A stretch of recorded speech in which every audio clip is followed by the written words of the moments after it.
Hi, I'm Kara, mom of 3, pediatric sleep expert, certified parenting coach, and founder of Well Rested Mama. Welcome to the Unswaddled podcast. Tune in every other week as we chat about baby and toddler sleep solutions, overcoming parenting challenges, and all things messy motherhood. Hello, and welcome to this episode of Well Rested Mama Unswaddled. Today, we are answering questions that you guys submitted. Whether it was here or on Instagram, we are going to break them down and answer them so that we can get you out of the trenches, get you sleeping better, and make sure that everyone in your family is well rested. Here we go. The first one says, my almost 5-month-old was sleeping through the night consistently, and now for the last 2 weeks, he's been waking every hour and only falling back asleep if comfort nurses. What can I do to stop this habit? Help him sleep through the night again. So it's normal that he's waking up in the middle of the night. All babies wake up in the middle of the night, but when they wake up and they're expecting a process, right? Something from you, whether it's the nursing, rocking, pacifier replacing, any of those things, those are all things that they cannot physically do themselves, right? So when they're waking up and expecting that, now you're waking up. So the best way to get them back on track and sleeping through the night is going to be implementing that sleep training for every wake up. A very important piece of this is that initial bedtime, they have to be going to sleep on their own, like from the beginning, right? So wide awake going into that crib, putting themselves to sleep so that when they do wake up in the night, because they're always going to, they're able to put themselves back to sleep. If he goes to sleep originally by nursing, when he wakes up, his brain is going to the last thing that he remembers, right? Which is nursing. So that's normal that he's expecting that process every time. If he's going into the crib awake and putting himself to sleep, but still waking up to nurse, it's kind of just habitual, right? Like he wakes up, he expects you to come in, offer that nursing session. And truly, once they're 12 pounds, 4 months, they don't need those nursing sessions for nutritional purposes. So you're able to cut them. He's capable of sleeping through the night without any feeds.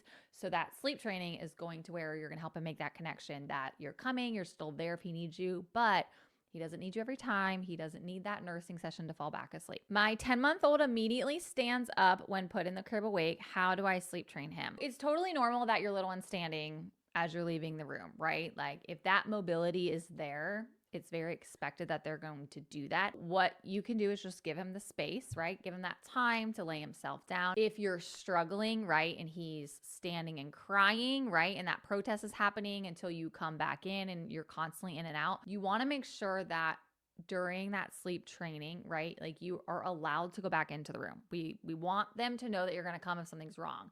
But if you're going in at the wrong time, it can almost irritate them to the point where now they're just like fully escalated, right? They're getting worse, or you're going in and out until finally you assist them to sleep and you're building their stamina. Whatever the situation is, you want to make sure you're implementing that sleep training until they fall asleep, but it's totally fine that they're standing. It's their bed, they're allowed, it's their space, give them that time. And ultimately the goal is that they lay themselves down and go to sleep. If you're constantly going in there and like trying to physically lay them down, they're just going to stand back up, right? And now you're playing this game of just like going in, lay them down, they stand back up, and you want to kind of avoid that. So make sure you're going in the room at the right time. If they're happy and standing, totally fine. If they're fussing and standing, totally fine.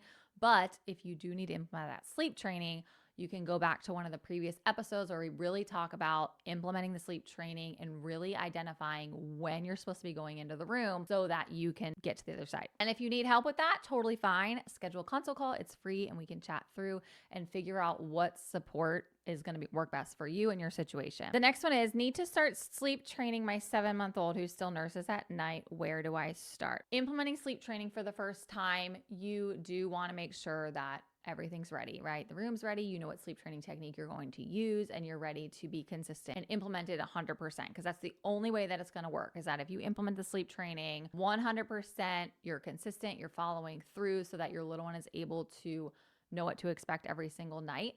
And then what you're going to do is you're going to implement the sleep training from that initial bedtime until they fall asleep and anytime they wake up in the middle of the night, all the way to your scheduled morning wake up time. So whether that's 7 to 7, 6:30 to 6:30, whatever your goal 12-hour time frame is, You're sleep training that entire time.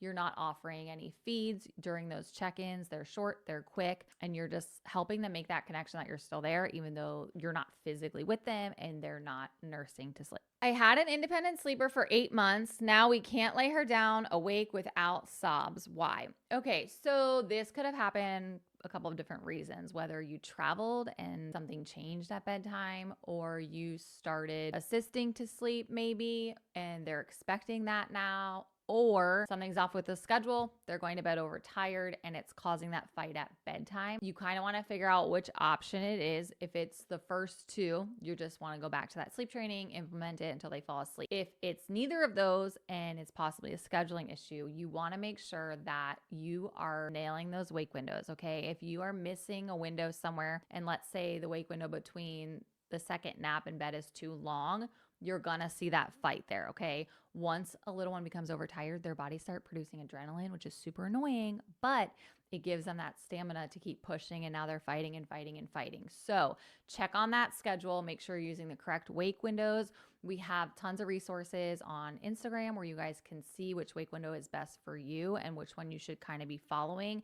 And keep in mind, if the naps aren't ideal, right, like that hour and a half, and you're not adjusting the wake window, shortening them, whatever it may be, that's going to play a part too. And I know that can be a little bit hard to like pinpoint. So drop your schedule in the comments and we'll be happy to troubleshoot that for you. 3.5-year-old started coming out of her room a lot. We started locking her door. She has since pooped in her diaper a few times in the early morning. To be honest, this is kind of normal. A lot of little ones will have bowel movements in the morning. Personally, what worked for me is you still have a monitor. I would just have them communicate through the monitor, okay? So anytime Caleb needed to go to the bathroom in the early morning, he would talk on the monitor and be like, "Mommy, I have to go potty," right? And then I would get up. He couldn't go poop independently anyway at that age. So he needed my assistance. I would take him, and depending on the time, if it was before 7, I would put him back in. He always knew to wait for that green light, but unfortunately you can't sleep train or force them to not have to poop in the morning. So you kind of have to navigate,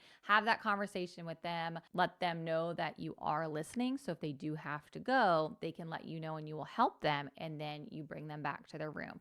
And that too is going to kind of teach them that once they are capable of going to the bathroom, completely on their own, that they can get up, go, and then they have to get back in bed, right? You don't want to get them up, go, and then just like start your day, because that's going to start to teach them that, well, if I say I have to go to the bathroom, I can get up for the day, right? And now all of a sudden it's 5:30 in the morning, and you want to avoid that. So anytime it happens, assist them, take them out, make sure you're bringing them back in. And, are they going to fall back asleep? Probably not, but as long as they're in there resting, looking at a book, whatever it may be, until that light turns green, you're good to go. My 12-month-old does 2 naps at home, but daycare has her on 1 nap and she's not sleeping the whole time. She's just kind of laying there. Do we push for 2 naps at daycare or ride it out? My personal opinion, 12 months is too early for 1 nap. If daycare is willing to do 2, yes, like absolutely ask them if they will do that. If they're not willing to do 2, depending on pickup time, you're kind of in a weird spot. So you really want to default to that 6 o'clock bedtime, which I know is so annoying. And I know it's really early, and especially if you're not getting home until 5:30, but that is going to be what saves those potential early morning wake ups or them becoming overtired. But yes, if they will do 2 naps, absolutely 100% ask them to do 2 naps, provide them with a 2 nap schedule, give them maybe like a little cheat sheet, right? Like ideally the first nap in the morning short, the second one's the longer of the 2, and kind of help them navigate what to do if one nap is a certain length versus the other. But absolutely, that would be my preference. But again, if they say no, which they might say no, depending on the other kids in the class or the schedule or whatever they're doing, you can always default to that 6 o'clock bedtime. We moved my 2-year-old from crib to toddler bed, and now bedtime's an hour long. Negotiation every night. Send help. Yes. Okay. If you could put the crib back together, that would be ideal, right? Most little ones are not ready for this transition until they're like 3.5, which I know sounds old, but as you're seeing, this was done too soon. That's the first option, especially if there were no issues prior to this change, like just go back to normal. If it's been too long or you're like, absolutely not, I want them in the bed, that's totally fine, but you need to make the entire room the crib, okay? And what I mean by that is they cannot get out. You're doing a bedtime routine, you're putting them down, you're leaving the room. Cut out the negotiations, okay? Check all the boxes. If they're going to the bathroom, potty, water, whatever, one book, one song, whatever you're doing, keep it the same. Okay. The second you start to agree to all these different negotiations and these add-ons, they're just going to keep thinking of more. Okay. So you're getting yourself stuck in this like hamster wheel, basically. So if it was up to me, back to the crib. If you don't want to do that, the whole room is the crib. Implement a tiny bedtime routine, whatever you were doing before, remove the negotiations, and then you're leaving the room, closing the door. If they are struggling, implement sleep training until they fall asleep. That's totally fine. It might take a couple of nights, but that's just what I would do. Other sibling school pickup is right in the middle of the baby's nap window. Now that school's back, how do I not blow up the whole nap? Okay, so this is really hard to answer without knowing the scheduling and the baby's age, but what I would say is try to move some things around, whether that's ensuring really good naps earlier in the day, whether that's manipulating the schedule so that the nap is when you get back or over before you have to leave. I know this is really hard, and this answer is not helpful at all. So if you could drop some details in the comments, I would be happy to expand on this a little bit more. But manipulating the schedule is going to be probably your best bet, or go into it knowing that they might only sleep for 20 or 30 minutes, and then you're adjusting that next wake window and figuring out if you can squeeze in a cat nap or a real nap before bed. How do I know if my 14-month-old is ready to drop to one nap, or if I'm just pushing it because I'm tired of managing two? Okay, you're most likely tired of managing two. I know, I'm sorry. Most kiddos are not ready until like 16 months. I mean, some 15, but I would personally stick it out for the two.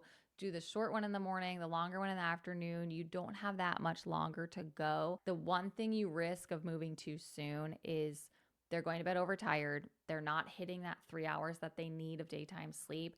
And now they're waking up at like 4:30 in the morning and they can't fall back asleep. So I know that's hard, but like getting up at 4:30 is harder. So you kind of have to choose your heart in this moment, and it's not going to be too much longer. With that being said, once you get to that 15, 16 month mark, if you put them down for the first nap and they're just happily laying there, looking around, not taking the nap, you know that that nap's probably done. If they are taking their first nap and it is only an hour and they're not taking their second nap, you kind of know that that first nap kind of gave them a little bit enough basically to kind of power through the rest of the day. And that's where you kind of know, because we really want that 3 hours of daytime sleep. So if one of those two things are happening, then you can start to, make that transition. 5-hour wake window in the morning, 3-hour nap, 4-hour wake window before bed. I tried sleep training and it took over 3 hours of crying. I gave up because it felt insane. Is that normal, or did I do something wrong? Sleep training should not be taking this long. And this is one of the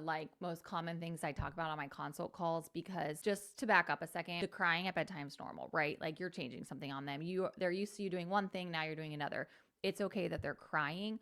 Crying for 3 hours is a little extensive. I would say the most common time frame that we see is 40 to 90 minutes. So whenever someone comes to me and tells me something like this, I can confidently say the sleep training is not being implemented correctly. The daytime schedule might be off. So this is the main thing that we do with you guys is we go through the day with you. We're adjusting wake windows. We're telling you what to do. Like, okay, the first nap was from 9 to 9:45. I want you to do the next nap at this time, right? Like we're going through the day. We're navigating each nap as they come. And then we're able to designate bedtime based on what we know is appropriate, so that we can ensure they're not going to bed overtired, because when they go to bed overtired, they do fight bedtime harder.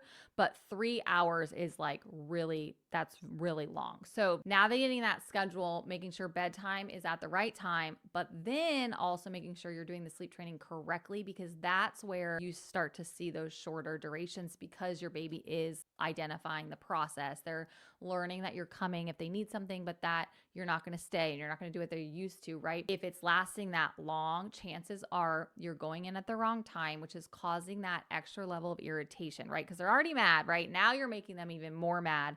And now you can't calm them down, and kind of like nothing's working. And then you kind of you throw in the towel, you give up, but then you just taught them that if they go for this amount of time, you're going to give up, right? So we want to really make sure you're implementing sleep training correctly. My guess would be, and of course, I don't know what your situation was. I didn't know what the day looks like. I didn't know what sleep training you're implementing, but I would say that it's one of those two things. So please reach out. We are here to support you guys through this process because we want you on the other side of this as quickly as possible. And 3 hours of crying is like, that's not fun for anybody, right? So I don't want you going through that. So us helping you navigate the daytime, making sure you're doing the sleep training correctly is going to get you there faster. Long-time listener, first-time caller, does the raccoon have a name yet? Okay. The raccoon does not have a name, but I can tell you that Jeff has a lot of bad names for the raccoon. We are on night 2 of no pool poops, but the pool chairs are still in the pool. And I told Jeff he had to get them out of the pool. We are setting up a camera, so I might have more details on that soon. If you have been invested in the raccoon saga, follow along. We're still dealing with it on Instagram, but hopefully he's gone soon. Any more questions, drop them in the comments. We will film more of these for you guys, so we will let you know when you can submit more questions. Other than that, I'll see you next time.